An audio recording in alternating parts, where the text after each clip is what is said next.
What's up, everybody? Welcome to Kinda Funny Games Daily for Friday, January 25th, 2019. I'm one of your hosts, Greg Miller, alongside, for the first time ever, Joseph Knoop. Yay! Oh, thank you. Thank you for having me on. No problem. Do you need the mic up? I see you don't. I don't want you to lean down. I'm a tall guy. Okay. You're a tall guy. I don't want you to do anything there. I don't know. You're fine. I'm an old man. I'm used to hunching over. It's fine. Like this. No, don't worry about it. Cool. Okay. Joseph, who the hell are you? Explain yourself to these kids. Oh boy, I am a freelance games journalist. Probably about since 2015ish. I have written for Playboy, Vice, Waypoints, IGN, GameDaily.biz. Shout out to my business folks. Hey, Amanda Farrell. I interned at Game Informer in 2015, and right now I am the new host of the 1099 podcast, which was previously hosted by Josiah Renaud, which you can find on SoundCloud and iTunes. And I work too much is the problem. Isn't clearly. that the freelancer's motto? Yeah. I barely have time for your loved ones. The motto. Yeah. So why keep doing it? You know what I mean? This has been the thing. I like bringing on voices people see in bylines, but maybe don't know. Freelance, so incredibly difficult. I feel you're right. You're always hungry. You're always chasing. You're always pitching. What keeps you coming back to that life? You know, so I still to this day say the most important story I did was for Waypoint back around the 2016 election. Sure. Everyone. I saw game developers freaking out about like, oh, what's going to happen to healthcare, serious issues like that. And I interviewed various developers who were on the cusp of, maybe having their insurance impacted. And that was the first time I ever had someone cry over the phone to me about what's going to happen if I'm going to, get sick and hurt if something bad happens to me. And that's the moment I realized like, oh, I have a responsibility to tell some really important stories and to at least try to make a difference here through my work. It's believe me, I love reviewing games. I review basically I'm half of the review squad over at Daily Dot. Yeah. And I love doing that general coverage, but man, when I get a good feature like that shows that, people care about the industry in a particular way, that's what keeps me coming back. Yeah. Hell yeah, man. Yeah. Good answer. Good answer, everybody. Yeah. We're going to have a good show. If you didn't know, ladies and gentlemen, this is Kinda Funny Games Daily. Each and every weekday on a variety of platforms, we run you through the nerdy video game news you need to know about. If you like that, be part of the show. Patreon.com/kindafunnygames. Bronze tier members get to ask questions. Silver tier members get the show ad-free. That's right, MP3 and video, along with every other Kinda Funny Games product that would go up there as well. If you got no bucks to toss our way, no big deal. Head over to twitch.tv/kindafunnygames, where you can watch the show be recorded live. If you're watching live, you have a special job. Go to kindafunny.com/you're-wrong and tell us what we screw up as we screw it up, so we can set the record straight for everybody watching later on youtube.com/kindafunnygames and listening on podcast services around the globe. Housekeeping for you. Guess what, Arizona? We're coming to party. Tomorrow, a whole bunch of us Kinda Funny people are flying to Arizona. Sunday, we are going to Portillo's in Tempe to do a meet and greet. The first stop on the Kinda Funny World Tour. We'll be there at 11 a.m. till 2 p.m. Then we're all going to Royal Rumble. Have some fun. If you're not in Arizona and you just want to see more of us, Wednesday, January 30th, we are doing a 10 a.m. to 10 p.m. stream for Kinda Funny.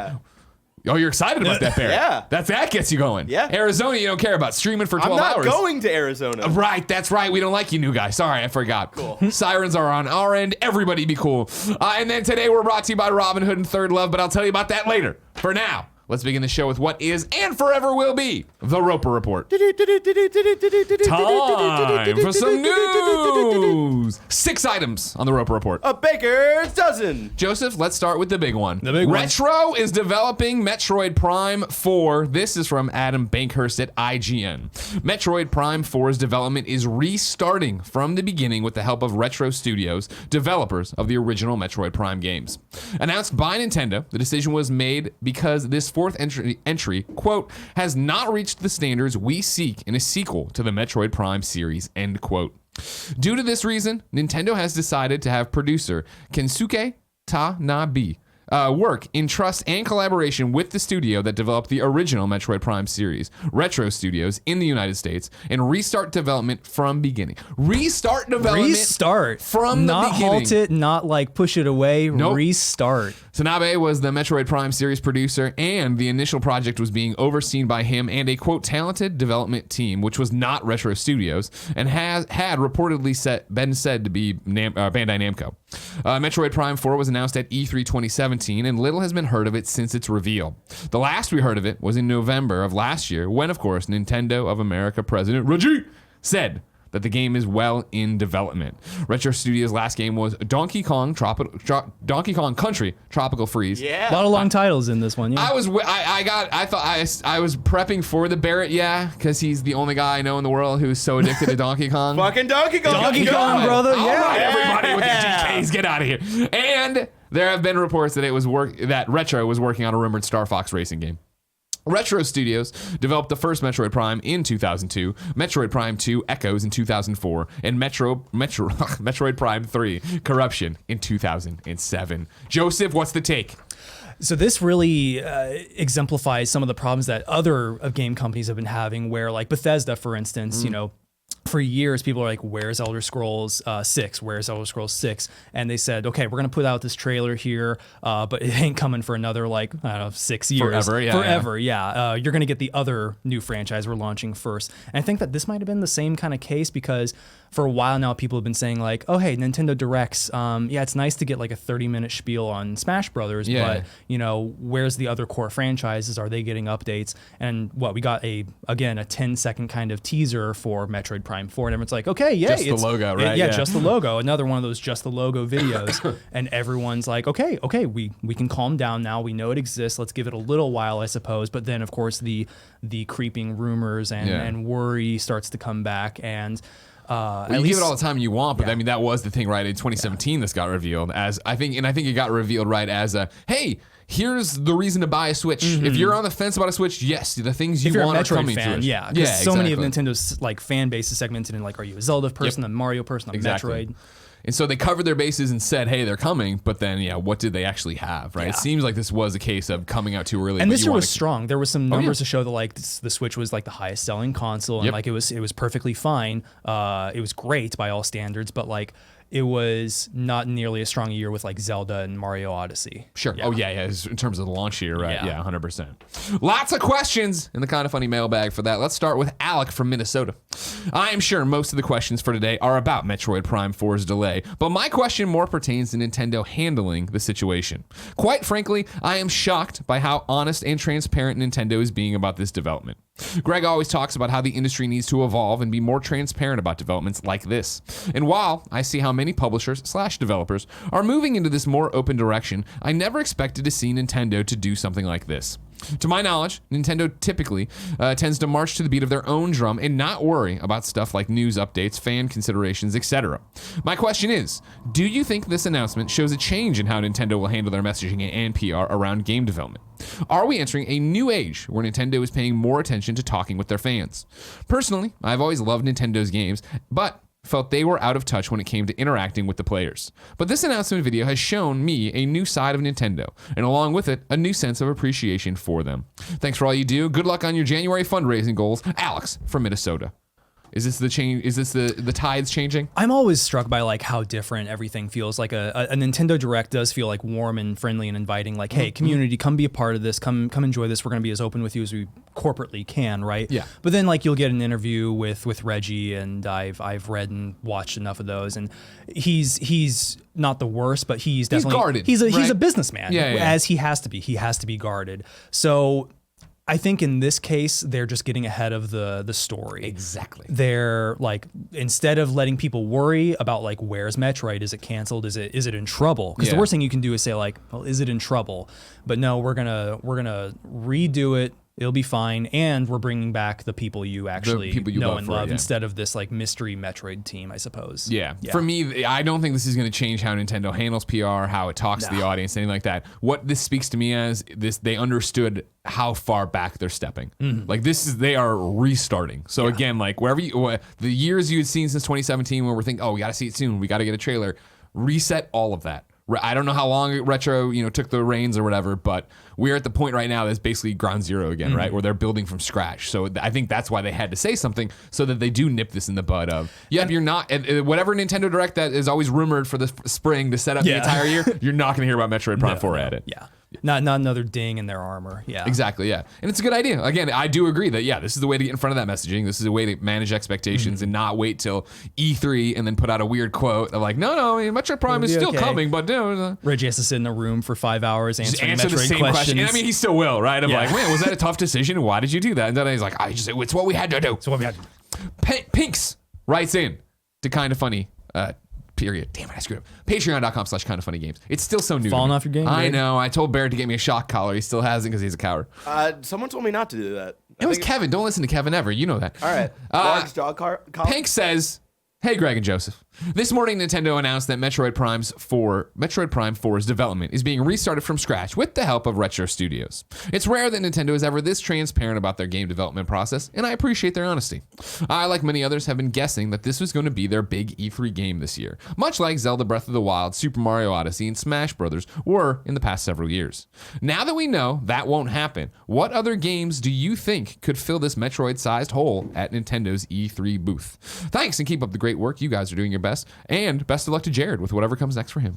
Thanks. I suppose it's got to be either Animal Crossing or Animal Crossing. there's some trimmers coming from off screen. Oh my goodness. Either Animal Crossing or Splatoon that hasn't had any DLC for a good long while. They stopped that as part of their like stated strategy. So maybe something big in that realm because Splatoon was not a launch but close to launch. I think, that was exactly. Yeah. That was the summer of the first year. That was right after ARMS. That was their big thing. Yeah, I hope it's Animal Crossing, but you do worry. I guess internally, did Nintendo ever plan on this being this? You know what I mean? Like if they're pulling it right now and giving it to Retro, they've known for a while that this game wasn't shaping up and it wasn't cooking and it wasn't where they wanted to, which makes me think they weren't putting their eggs in this basket for E3. But my hope, is that they've said Animal Crossing. There's also Pokemon too, right? Like we got Let's Go, but there was also the next gen of Pokemon supposed to be this year as well. Pokemon's historically released? I feel like not holiday releases though. So the last one, typically November's. Typically November. Yeah. Okay. I was gonna say then that could be an easy E3 announcement, and then just build up the hype for the following 5 months up until like November-ish. Yeah. I think if you have Animal Crossing, that can be your big E3 booth game because that has been how Nintendo's done this, right? Where they haven't had the giant press conferences, the live things. They do the Direct, and you leave the Direct, and it's like, our Direct is focused on this one thing. There's a bunch of other announcements. You go to the Nintendo booth, and it's all decked out for one game. Decked out for some sort of. And if it's decked out, and I get to take a photo with Tom Nook, Animal Crossing. I know who I won't be seeing that week. Willie Diaz wrote in to patreon.com/kindoffunnygames and says, with the announcement of Metroid Prime 4 being rebooted and thus not expected for at least the next couple of years, do you think the Metroid Prime trilogy for Switch will come out sometime this year? Or would it be held back to coincide closer to the 4's eventual release? It depends on how far they are along with development, but that would be an easy and historically kind of proven way to kind of even out the waters before a big release. You've seen other companies do that, like, hey, here's our remaster before we actually pump out like Uncharted 4 or something like that. I hope they do it. I hope they do it too. I would hope that this, greases the wheels too. Metroid Prime was GameCube. All three of them were GameCube, right? Yeah. So you're talking about a generation, or was Metroid I think 3 was 3 on Wii? 3 might have been on Wii. I think it was that on Wii, yeah. Metroid Prime 3 Corruption was 2007, so that would line up with, that's a Wii. So that could be a good way to garner a new generation of fans to saying like, hey, either you missed this out or you were a little young at the time to enjoy it. Well, it's the classic argument too of like, hey, here's this game has so much juice. People love, critical acclaim. You put all three of those on Switch, like I would be all over it. And that was the thing is on GameCube, I didn't play them. I watched my roommate in college play them. So the idea now to have them on a plane and be ready to go and play on Switch, I'd totally be about it. Yeah. So I hope they do it. Yeah. I in terms of when, it's another thing. Were they working on that? Was a real thing? Was that just a fan thing we were trying to will into existence? Is that a real thing they were working on? Blah, blah, blah. But I would hope, that would be a great way to fill in this year of like, cool, Metroid Prime 4 is still coming. Yeah. Here's this, at least, Please indulge us this one. Exactly. This one nostalgia burst, yeah. And then the other question was that. So let's move on to number 2 on the Roper Report. This one is about the GLAAD Gaming Award nominations and GLAAD's response to Assassin's Creed Odyssey's DLC. So let's start here. For the first time ever, GLAAD will honor LGBTQ inclusive content in video games as part of GLAAD's work to increase LGBTQ stories in the industry and leverage the gaming community to grow LGBTQ acceptance. The inaugural round of nominees includes Assassin's Creed Odyssey, The Elder Scrolls Online Somerset, Guild Wars 2 Path of Fire, Pillars of Eternity 2 Deadfire, a lot of fire, The Sims Mobile. Now, if you're paying attention and you've been seeing everything that's happening, right? Of course, starting with Assassin's Creed Odyssey, it's in alphabetical order. It's interesting of like, oh yes, that's great. That game was great. However, been problems lately. Very recently, right? Yeah, kind of mucked up the waters there. Episode 2 of the DLC got very cumbersome, of course. GLAAD got ahead of this, and when they put out this information, also put out this statement. Should we explain why it mucked up the waters a bit there? I think they do. Oh, do they? Yeah. All right. Yep. Yeah. There Okay. we Cool. go, yeah. The decision to nominate Assassin's Creed Odyssey for a GLAAD Media Award in the new Outstanding Video Game category was a difficult one. In the wake of controversy regarding its recent downloadable content, its presence here will surely raise eyebrows. We understand those concerns and wish to address them directly. When Assassin's Creed Odyssey launched in October 2018, it quickly became a hit with the LGBTQ community. As the first role-playing game in its long-running franchise, Odyssey gave players unprecedented control over their character and story, including the ability to form same-sex romantic relationships. LGBTQ identities were an intrinsic part of the game's world set in fictional ancient Greece, and for many players, Cassandra, Helia, and Alexios became beloved examples of authentic LGBTQ representation. This all changed with the DLC episode released last week, Legacy of the First Blade, Shadow Heritage, in which a storyline unavoidably places Cassandra/Alexios into a heterosexual relationship. At worst, this sends the harmful message that sexual orientation can be changed at will and that LGBTQ people can choose to conform to heteronormative expectations in spite of their identities. To be clear, this nomination should not be taken as an endorsement of the DLC. Ubisoft has publicly apologized for the acknowledged mistake, and since last week, GLAAD has been in direct contact with Ubisoft in an effort to work together to improve aspects of this DLC in future content releases. The forthcoming updates to Shadow Heritage announced by Ubisoft just yesterday are a positive step, and we applaud them for working to mitigate the damage. Let's, while we're drilling into this statement off of one story, drill into another story with another statement. So what happened, if you remember when we were talking about this last week, Shadow Heritage drop, episode 2 of the DLC. As they've said here, you get put into a heterosexual relationship at the end. The idea being you need to further the bloodline. That way they can keep the continuity of Assassin's Creed going. They put it out. People reacted and were like, that's not cool. That's totally against what you said we could do with this character and the character I built. And as somebody who built my Cassandra, against like the freedom of the entire game that you built up. Exactly, a very weird thing. To which Ubisoft said, you know what? You're right. Sorry, we were heads down. We didn't think this through. We're gonna, in the next DLC, episode 3, put in a choice that and dialogue that lets you get out of it and lets it make sense. Blah blah blah. Lets you craft it that way, right? That, however, has already been changed, right? Because the idea was that we can't do anything to episode 2. We're gonna do something to episode 3. Yesterday, after we went off the air, Ubisoft put out this statement. After hearing player feedback and discussing within the development team, we are making changes to a cutscene and some dialogue in Shadow Heritage to better reflect the nature of the relationship for players selecting a non-romantic storyline. These changes, along with renaming a trophy/achievement, are being made now and will be implemented in an upcoming patch. We've also been carefully looking at the next episode, Bloodline, to ensure the paths that players experience mirror the choices they make in the game.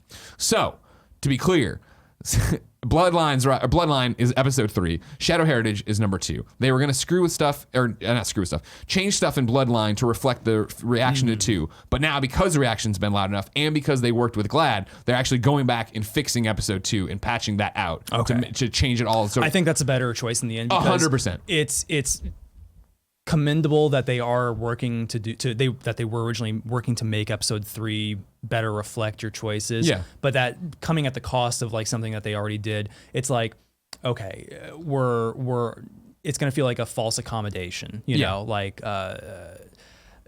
we're doing this because you said enough, not because we should have done it in the first place. And this is somebody who like I love Assassin's Creed Odyssey. It's one of my games of the year. Yeah, God of War and then Assassin's Creed Odyssey from last year. And I'm waiting now. I was waiting till this netted out a little bit to see what they did, and now they're doing. I'm gonna wait for the patch. So like, because I don't want to go in there and have it be that I'm forced into something that I didn't want to do with my Cassandra, and then get a weird get out of jail free card in episode 3 that doesn't make any sense storyline wise. So GLAAD worked with them, made that change happen. We're going back to GLAAD's statement on the nominations. The changes do not entirely solve the challenge, but we believe those changes are a good faith effort and a solid first step. GLAAD thanks Ubisoft for their apology and their commitment to do better. Our decision to nominate Assassin's Creed Odyssey is ultimately rooted in the understanding that progress can sometimes be messy. While undoubtedly marred by its DLC, the original game remains a major step forward for representation in games, one that was courageously undertaken and defended by Ubisoft initially. If we want to encourage developers and publishers to continue to make these types of bold moves in the future, we must allow for growth, acknowledge that missteps do occur, and give proper credit where credit is due. The GLAAD Media Awards ceremonies, which fund GLAAD's work to accelerate LGBTQ acceptance, will be held in Los Angeles on Thursday, March 28th at the Beverly Hilton, and in New York on Saturday, May 4th at the Hilton Midtown. What I like about this story is that everybody's doing the right things. Mm-hmm. You know what I mean? My thought when initially the DLC 2 stuff popped, I was like, oh man. Like why? What a You're already over the finish line. What a weird misstep here to mar it, right, and make people angry at a game that has been so good at doing this. And to their credit, Ubisoft immediately was like, you know what? You're right. You know, we're not going to get out here and defend it. And what we were doing, we were trying to do something. We didn't do it the correct way. Mm-hmm. We didn't do it in a way that didn't alienate our fans. We're sorry. And then in the same way, when I knew the GLAAD Awards were happening or whatever, to see the nominations drop and them still have Assassin's Creed on there, right? GLAAD not be like, throw the baby out with the bathwater, right? You made one mistake, you're done. I think this final paragraph from GLAAD is so powerful, right? And so important, right? That understanding that progress can sometimes be messy, right? It was marred by the DLC. It's still a major step forward. And I love this. If we want to encourage developers and publishers to continue to make these types of bold moves in the future, we must allow for growth, acknowledge that missteps do occur, and give proper credit where credit is due.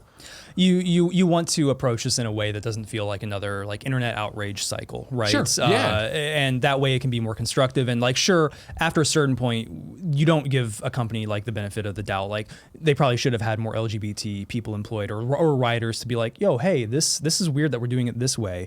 But also it goes back to the fact like this is the first time that the GLAAD Media Awards are including video games. Exactly. And I spoke with one of their vice presidents, Zeke Stokes, about 2 or 3 months ago, and it seemed like, okay, again with that theme of making progress step by step, they recognize that they need to include video games in such a category because now these games are as valid as any other media out there, and they have the potential to show LGBT audiences like, hey, here's characters like you. Here's characters that you can feel like you embody them in a way, or at least you can live the way you want to live with them. And I think that's important. And yeah, all around, it's really great to see like everyone's okay. Everyone's like, we understand you messed up a little bit, but good on you for actually working and owning your mistake. Exactly, right? And I think there's so many lessons in here for all of us as people who exist on the internet or deal with other people on the internet or just in general or in communities, right? In the way that,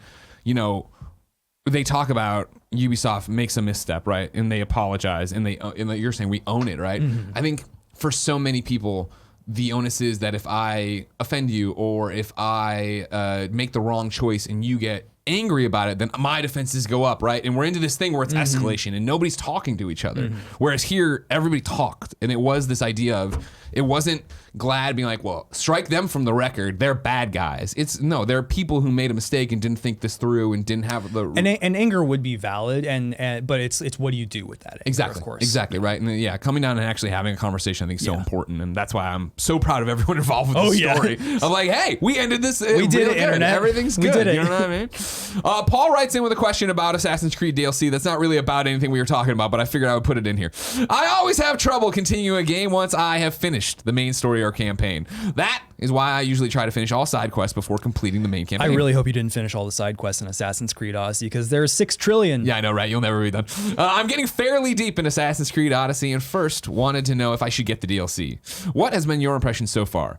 Also, does the DLC take place after the main story? Is it a continuation of the story or something separate? Basically, do you think it is something that could be played before the end of the story, or is it interesting enough to keep my interest after I finish the main story? Paul, I, of course, as a huge Odyssey fan, am using the DLC and their monthly updates of content to give me a reason to keep coming back, and I'm so happy to have it. As if the base game wasn't already. I know, like, right? huge Exactly. enough. I know. But I'm still going in there fighting the Cyclops. I just bought a new outfit that I think is really cool. Nice. The Athena outfits that they put out. You can get into the DLC that's out right after Chapter 7, and there's like I think 10 chapters in the game, 9 chapters in the game. You have to be level 28. I recommend it, but again, if you don't want to spend the money, there's so much content in Assassin's Creed, you really don't need to. Try finishing that game during review season. Yeah. That was my thing, right? If I had to just check out on so many things, I'm like, you know what? I'm going to be no help to nobody. This is what I'm doing now. Number 3, our friend Rami from Vlam Beer. Old Rami Ismail. Yeah. Old Rami Ismail has a new conference. This is from James Batchelor over at gamesindustry.biz. A brand new games developer conference will launch later this year and seeks to unite studios around the world, all without them leaving the comfort of their desks. Kind of like some other show. Oh, I've heard of that show. Yeah, okay. Running from June 21st to the 23rd, GameDev.world will feature a series of talks and keynotes broadcast live from developers around the planet. It will be free to tune in, or if you're unable to catch each talk when it first airs, to peruse the archive of sessions that will be uploaded afterwards. Perhaps the most appealing aspect of this project is the fact that it will be truly accessible to developers, no matter where they're from. Each of the talks will be closed captioned and translated into Arabic, Chinese, English, French, Japanese, Portuguese, Russian, and Spanish, covering almost every major and emerging games market in the world. It's the brainchild of Vlambeer co-founder and indie icon Rami Ismail, friend of the show, and event organizer and voice actress Sarah Elmala. Is that how I would say that? Elmala? Elmala. Okay. Yeah, Elmala? Elmala. Okay. Gone Home's Katie Greenbrier, among others. Gone Home. Gone Home. Come on now. Are you kidding me? Shout out to Rami. This is incredible. Yeah. And like, wow, what a story. He tweeted this out a little, like, very slowly. These few tweets have taken me like several years to prepare or something like that. And I attended last year's Game Developers Conference. I attended a panel he hosted, the One Reason to Be panel. And for those who don't know, that's kind of like this panel where they gather marginalized voices from the game development community. And a few years back, it was a panel of all women, like Brenda Romero, Amy Hennig. And this last year, it was basically developers from marginalized countries, like some African countries, some like Far Eastern Europe countries, I think, and getting their takes on like what's it like to be in this industry in such a marginalized community. And Rami started the piece out by saying at the entrance to the GDC like show floor, there was this big wall with like a map of the globe, and it said like, hey, take a red dot and put it from where you're from. Sure. And the sign read like GD's game industry from around the world or something like that. And he took a picture of that and he said, that's not true. That's not the games industry from around the world. That's the games industry from the people who can afford to come to the Game Developers Conference, which is here in San Francisco. Really expensive to attend. It's about like, if you want to do everything, it's like $1,000+ just to come in. To say nothing of like getting a room or flights or whatever. And international hassle if you're from a country. And that's what I want to interject with is that, you know, if you don't know Rami, he's been somebody who's, you know, been a friend for years and years and years and been through Kind of Funny a million times, but not actually been on the content, I don't think. We're trying to fix it for GDC. But he's as you can see a very busy man. I saw those tweets.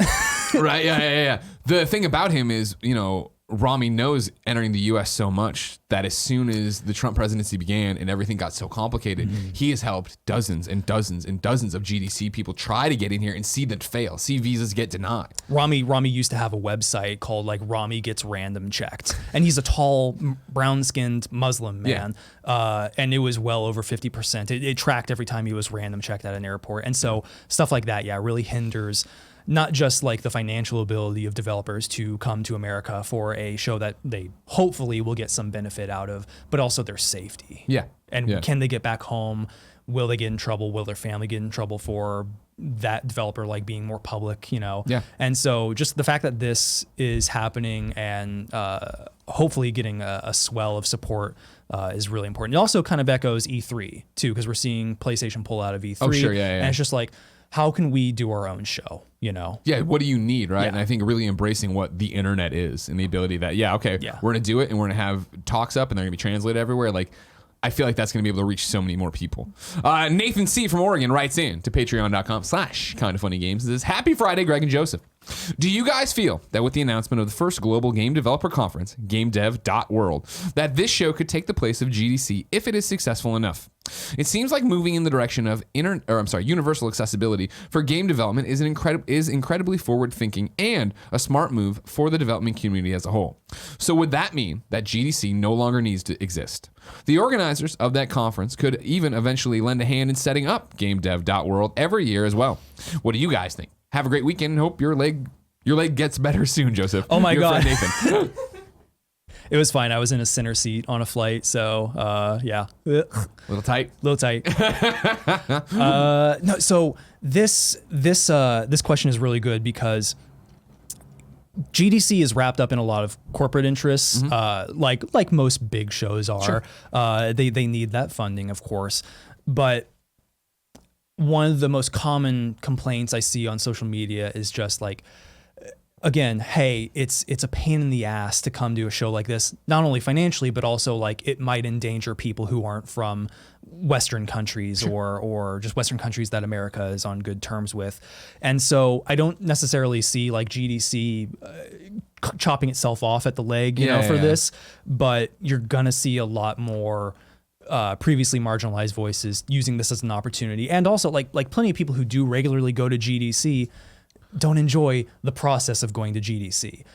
I would say maybe the only detriment to GameDev.World is the in real life networking opportunities, Exactly. of course. I think that's the biggest thing they would admit. I think that's the different thing. Yeah. Is that I remember in 2007 going to my first GDC and covering it for IGN. And that GDC compared to what GDC is, it's night and day. Where then I do think it was very much about we're going there and we're going to these talks and I'm learning from how these guys did story, how these guys did rendering. It's a very inspirational place. It was the first convention I ever went to at the behest of Charlie Hall from Polygon. Nice. So good people. But the way it's evolved and changed, it is such a networking thing now, right? Where I think there are so many developers who come and never go to a talk anymore. They're doing things off-site for press. They're going to parties or mingling at cocktail events as you need to and should you need to talk to, exchange information, make connections, stuff for jobs.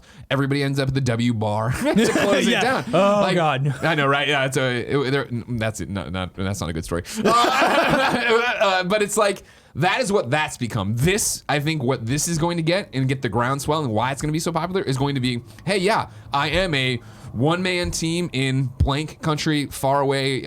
We even in another state, right? And I can't afford to go to GDC. I don't even know how to break into a party and do all that stuff. This is going to be, hey, I do want to learn. And I do want to know what success you found by using Epic Game Store over Steam. And that'll be talking. I wonder if, because about at least a month later after the show, GDC will start posting a lot of their panels and talks and instructional videos in the vault, which is a really good resource. Of course. If you've ever wanted to get into game development, like check that out. They've got every previous year pretty much like on demand. I forget, is that free though too? GDC vault? After a certain number of months, it is free. Okay. I think. Don't quote me on that, but we'll find out. Kindoffunny.com/you're wrong if you know about the GDC vault. But I wonder if that will get split up a bit now, or if they'll start releasing that content earlier to compete with GameDev.World. Yeah, and that's the thing about it that gets interesting, right? Is I don't know, obviously, the conversion rate, how many people are going into the vault and looking at that, and I understand that that's a resource there. I feel like doing this strictly as an online thing puts it above that in terms of like, oh, I can wrap my head around more what this is. Yeah. And that I think is going to drive a lot of people out there to actually get out there and see it. Their infrastructure will be built more for the internet as opposed to GDC, where it's like you can tell it was a guy in the back of the room filming this, and like they've got a slideshow. Yeah. You feel like if this is just people talking into webcams, it's going to feel way more personal, and it'd be way more. Oh yeah. What do you want to do with this talk, rather than try to put on this hour-long thing and have PowerPoint slides and have your Q&A at the end, and so on and so forth. Number 4 on the Roper Report, Fortnite is killing loot boxes. This is from Brian Crescente at Variety. Fortnite's Save the World mode will soon no longer include the ability to purchase loot boxes before a player knows what's inside them, developer Epic Games announced Friday. Quote, since launch, we've been refining the way you expand your item collection, according to a post on the company's website Friday. We previously introduced loot drops, the ability to directly acquire any non-event item through the collection book, llama dupe prevention, as well as the gameplay-based events rewards. And now we're ready to take the next big step. Introducing X-Ray Llamas. Previously known as V-Buck Llamas, X-Ray Llamas will now show you the contents before you purchase it. Not interested in what the llama offers? Simply wait until the daily store refresh and there will be a new selection, end quote. The change will hit with the game's next big update, making any llama available in the V-Buck store, loot boxes you can purchase with money, completely clear about what you're going to be getting for your money. The Save the World mode is the co-op tower defense, right? Right, yeah. Because Battle Royale is the actual one, money maker. Yeah. I wonder if this is kind of like a testing ground for the Battle Royale mode and changing up some of their like loot box or just monetary kind of model. Well, that was my thing when I read it. I was like, wait, Fortnite doesn't have loot boxes. And then I jumped, I'm like, oh, Save the World. Yeah, of course. I haven't blown the dust off that since the preview era. Yeah. The beta or something. Yeah, like exactly. I wonder, because like Fortnite is constantly in the news for loot box scams or like V-Bucks scams. It's always V-Bucks. You go to YouTube and you recommended videos, or here's how to get free V-Bucks. Here's how to get free V-Bucks. How are these not taken down? Or here's pirates from like God knows what stretch of the world stealing your cookie information and logging in without ever knowing your password. I've done reports on that several times now. Terrifying. Oh my God. Yeah. Don't take my V-Bucks. No, this is a good move. And again, I think it's Epic being good guy Epic. I'll be like, all right, cool. Like, we are in a different spot. We understand what we can do and where that we are. When we speak now, we carry a lot of gravitas. A lot of people are paying attention. Like, this is, people listen. This is a good move. Yeah, and maybe it'll be better for like the kids who play and their parents who have to monitor that. Sure. Like, what are you buying with my money? Exactly. Again?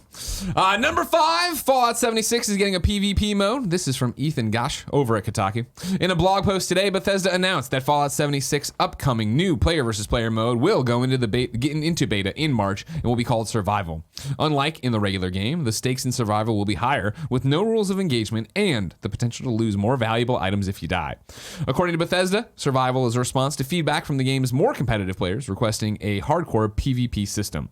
Survival will be sort of a free-for-all separate from the main game, which will be renamed Adventure Mode. Both modes will be accessible from the main menu, and players' characters can go in and out of either one. There's so much more about this on the blog post in the Kotaku article from Ethan. I just want to give you a heads up if you're one of the Fallout 76 dedicated kids. There you go. Oh, God. Are there a lot of them? I don't think so. No, it's Grimecraft. I think it's just Grimecraft. I'll appreciate that they like aren't making this a default mode or like making like here's the PvP zone. They're like, oh shit, I can't go in there because everyone's gonna be an asshole. Yeah.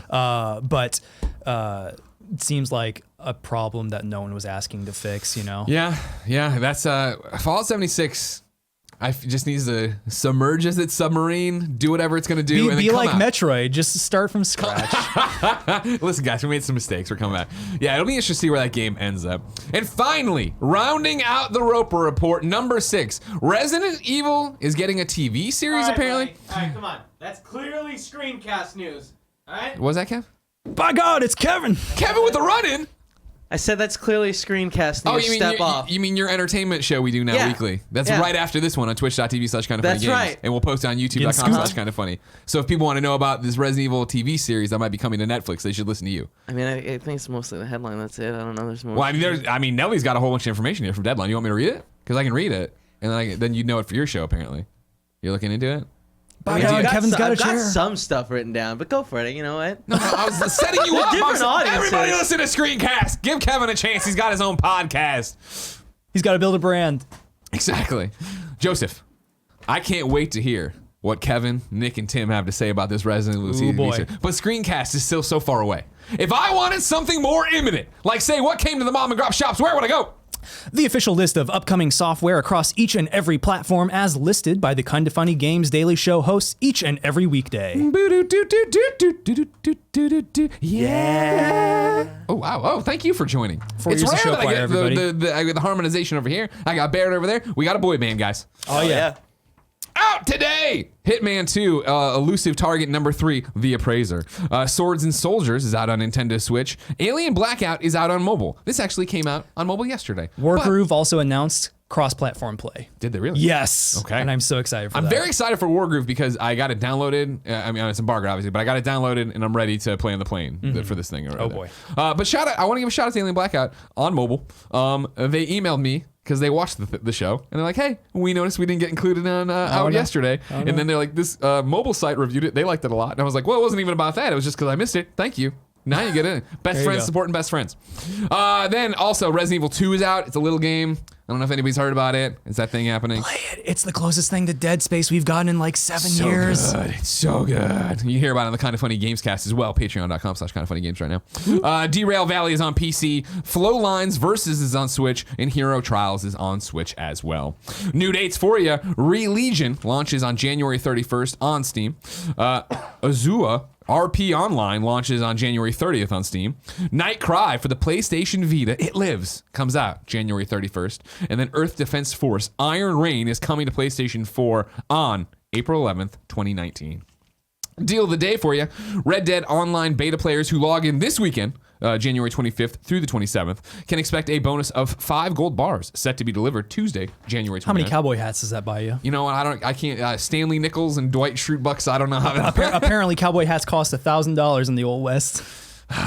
It's upsetting. It's very upsetting. And then Shake and Jake wrote in to patreon.com/kindoffunnygames with his own deal today and says, just wanted to remind people that if they have Amazon Prime, they also have Twitch Prime. Insert your shameless plug, Greg. If you have Amazon Prime, you have Twitch Prime, you get a free 30-day subscription. We'd love it if you gave it to twitch.tv/kindoffunnygames. You have to renew it each and every 30 days. Otherwise, they're just stealing $5 from you. Don't let them steal it from you. I know you're driving a car right now and you're like, I don't even watch it on Twitch. It doesn't matter.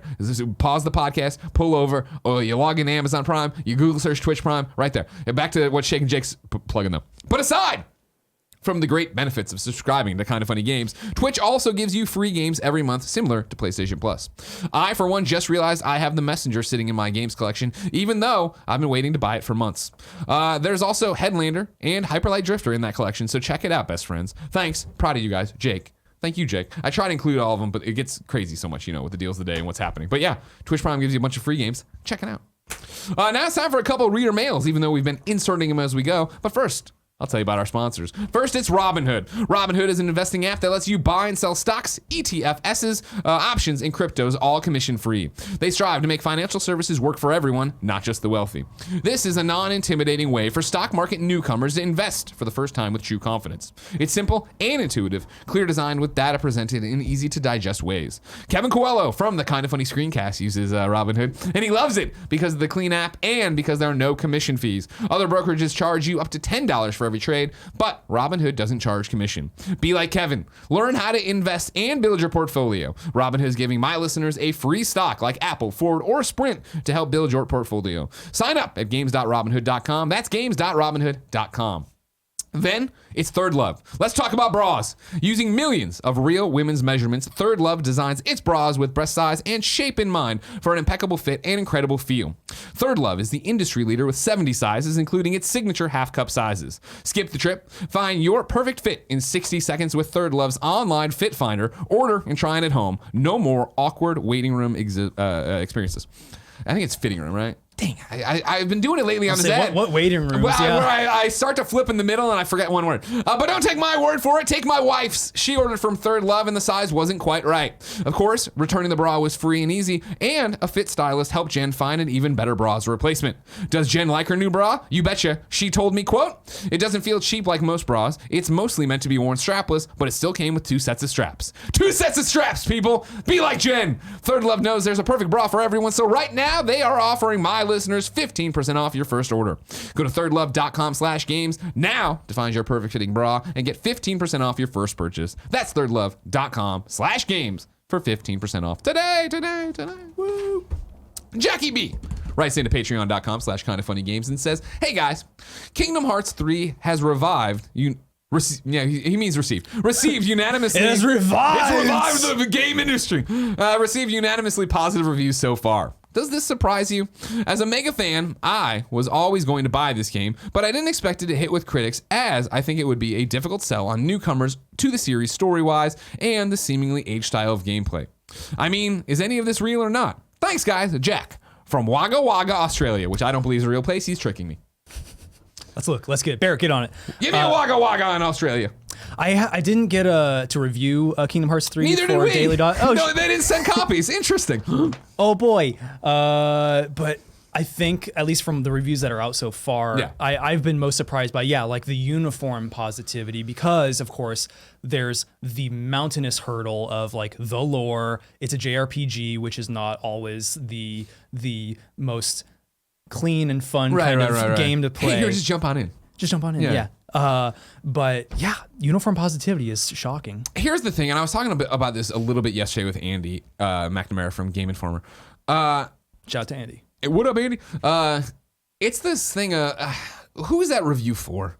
If you're reviewing Kingdom Hearts 3, everybody, like Dornbush did it. Allegra did it. Like you're giving it to Kingdom Hearts fans, and I don't mean this in a way they're blinded by it, but I mean like, if Metal Gear came, I would review Metal Gear, and I'm going to know a lot about Metal Gear, and I'm going to be talking to other Metal Gear fans. And it's like, Kim over at Game Informer doing it. I'm not taking away from it and saying they're fans. I'm saying for Kingdom Hearts fucking 3, like that's who you're reviewing it for. I don't feel it is for a general There thing. were people in this room who were in middle school when Kingdom Hearts 2 was a thing, myself included, I think, but I don't know. That was PS2? Yeah, that was PS2. Yeah. What year was that? 2004, 2005? 5? 2005. I was in 5th grade. 2005. Yeah, I was about the same. Oh my God, You we're were the in same 5th age. grade? I was in fifth You're 5th grade? grade. What grade were you in? She had to have been Okay. first. 5? Aiden's doing math over there. Okay, yeah, I gotta do math. It's just a heads up, I was graduating college. You sons of bitches. Fucking young people coming Bleeding in that here. lifeblood from Greg Miller. Exactly. Right. I feel like in a lot of ways, I'm not. You were 8? 2008? You were 8. Oh, you were God, 8. People, you young My people. God. I feel like this is. It's almost like Final Fantasy 15 in a way, right? It's almost like any big game that has this lineage and the sequel and it's been in development forever. Like you're talking to a specific audience. Where yes, I don't think. I will try Kingdom Hearts if we ever get a copy. If they ever stop hiding the damn thing from us for some reason and see. But I don't know. Like I think they knew.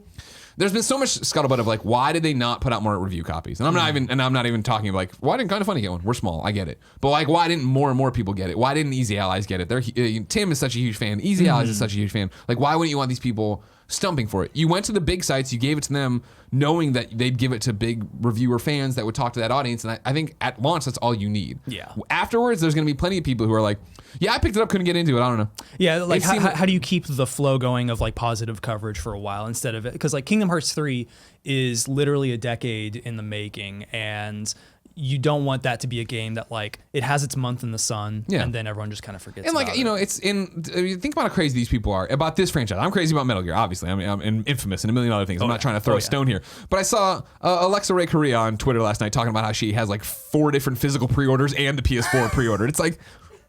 I don't know if these people need the most comprehensive reviews right Everyone's now. got their one. Exactly. You know? And then Britt from What's Good responded, and she's like, oh man, well, yeah, I got like 3 copies of Resident Evil 2. It's like, Oh my God. people are psychopaths. Now, of course, where the hell's Patapon 2? Am I right, Barrett? We saw it at PSX in 2017, Barrett. And then Did a we? whole year of nothing? Did Where's we? Patapon 2, Shuhei? What are you scared I of? don't know, man. Thank you, Barrett. It's okay. My thing is Overwatch. I own pretty much every Funko Pop and the $150 Reaper statue, which mocks me every time I submit a bill. You're eating mac and cheese. You're like looking at this thing. Die. Blackjack, wrote in to patreon.com/kindafunnygames and gets the final question of the week and says, hey, Greg and co-host, sorry, I don't think you mentioned who it was. Motherfucker, I mentioned it at the end of every episode who's going to be on next week. Just, if you ever... Except for Thursday. Well, that was because I only talked about... Yes, You on mentioned Wednesday I said Andy was coming on and I didn't say you. Because I was trying to pinpoint it. Everybody, pinpoint. Just jump to the last freaking few seconds of every episode. That was the funniest thing, watching you real time process my last name. Yeah, well, on Monday, that was like, oof, man, I was not prepared for that. I was not prepared for that. Yesterday, there was news that Sony was sending around a 2018 wrap-up email with all of a player's stats for the year. For whatever reason, I never got these promotional emails from them, even though I want them. It contains stats like number of hours played, trophies earned, trophies broken down by rarity, etc.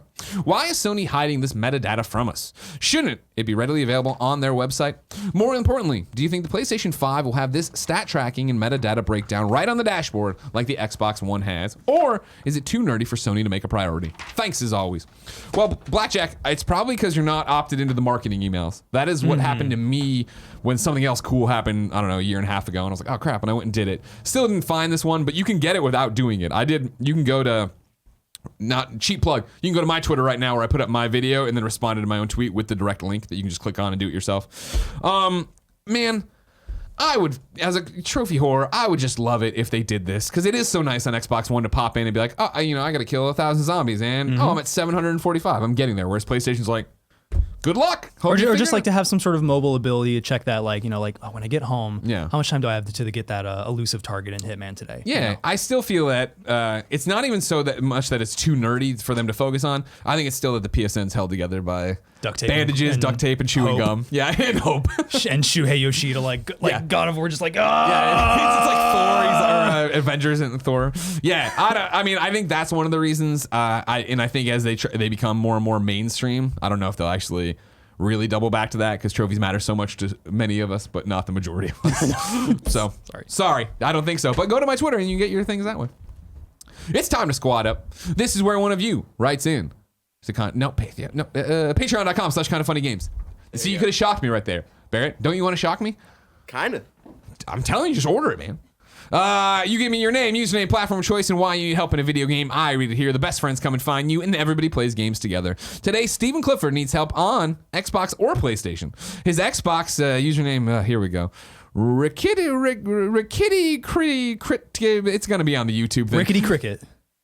Yeah, Rickety Cricket. Good job, man. You should host this Nice. show. PlayStation 4 is wampawamper. Again, these are all in the YouTube description. I am a very antisocial person who has a hard time meeting/talking with people, but feel I should try more. I'm looking to play just about anything and trying to make more friends. I'm open to play about anything and wanting to be more involved with the Kind of Funny best friends. Steven, that's a great reason to put yourself out as the squad up. So yes, everybody hit up Rickety Cricket 16 and Wampa Wamper on PSN. These are both in the YouTube description, and play games. Just Rickety get out there, Cricket man. only has Ks. Only Ks. Only Yeah. case. Does that, you think that's going to help a lot of people? I think so. You got to see these kind of things, man. You got to see this. You know what I mean? I could imagine in my head right now. It's because you already saw it. You know what I mean? We asked people watching live on twitch.tv/kindoffunnygames to go to kindoffunny.com/you're wrong and tell us what we screw up as we screw it up, so we can set the record straight. For everybody watching later on youtube.com/kindoffunnygames and listening on podcast services around the globe. According to Zaire, the Splatoon 2 producer said there are no more plans for paid DLC after the October expansion. Also, a massive free update like maps, weapons, and gear has all ended as of December 5th, 2018. So Splat, okay. And that's why I thought that maybe that's something new in the future could come. That's a good one. What's that? They're also the same team that makes Animal Crossing. They are. Then they should stop Splatoon development. Exactly. I agree. ASAP. Hard agree. Thanks for many people in You're Wrong are pointing me to a friend of the show, Imran Khan from Game Informer, who tweets, hearing that the big problem with Metroid Prime 4 development was Nintendo's experimental ad hoc development process. It was being made in parts in different countries. Some studios were trucking along, saying it was going smoothly, while it was on fire elsewhere. Oh, boy. Internal thinking was that it needs to be done all under one roof to right the ship. Interestingly, Retro made the pitch for their involvement and put together a demo that Nintendo liked. Interesting. Thank you very much. Squire says some but not all GDC videos get released from the vault periodically following the conference's conclusion. You can see the free ones on GDC's YouTube or at gdcvault.com. Yeah, if you end up buying a like $300, that's like the minimum price, a $300 pass, you'll get access to everything in the vault, I think, for at least that year, I suppose. Maybe all previous years as well. Squires points out that Polygon's Kingdom Hearts 3 review was less than stellar. Correct. We talked about that yesterday, but again, the majority of ones that did drop were doing pretty dang good.